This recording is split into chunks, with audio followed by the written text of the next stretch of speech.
get into my sage theory here, which is I think the way there's a school of thought that thinks of personal journals as your Cuban links, that thinks of it as like that is sage, like redefining the sound of the underground kind of thing, and Anticon and the attachment to Anticon and how they were so, trailblazing in their way. But that is not how I saw it. I came up with you on Healthy Distrust, Human the Death Dance era, right? And I went to a lot of shows, when you came around here, and I was like, oh shit, Sage is teaching hip hop to metal kids. The shows were metal kids. And like you had Field doing poetry in front of metal kids. Right.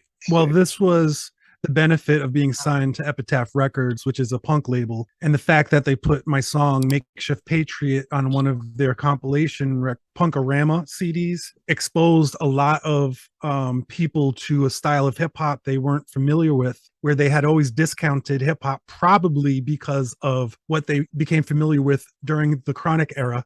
And not, not to shoot it down, but that is when a lot of them became aware of hip hop and thought to themselves, man, I don't really identify with that lifestyle or flashiness or whatever. And then because I grew up on a hip hop that was very substantive, very informative and political. And so that is not the stuff that they really understood. So then when they heard me doing it, it opened up the floodgates for them to check out more hip hop that was of that aesthetic and that style. And it's true. Yeah, they would. I mean, people still tell me to this day that my material is the first hip hop they really got into before they started listening to everything else.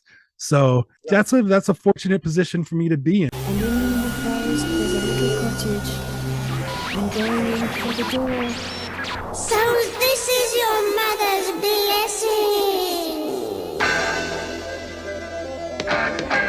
blessing.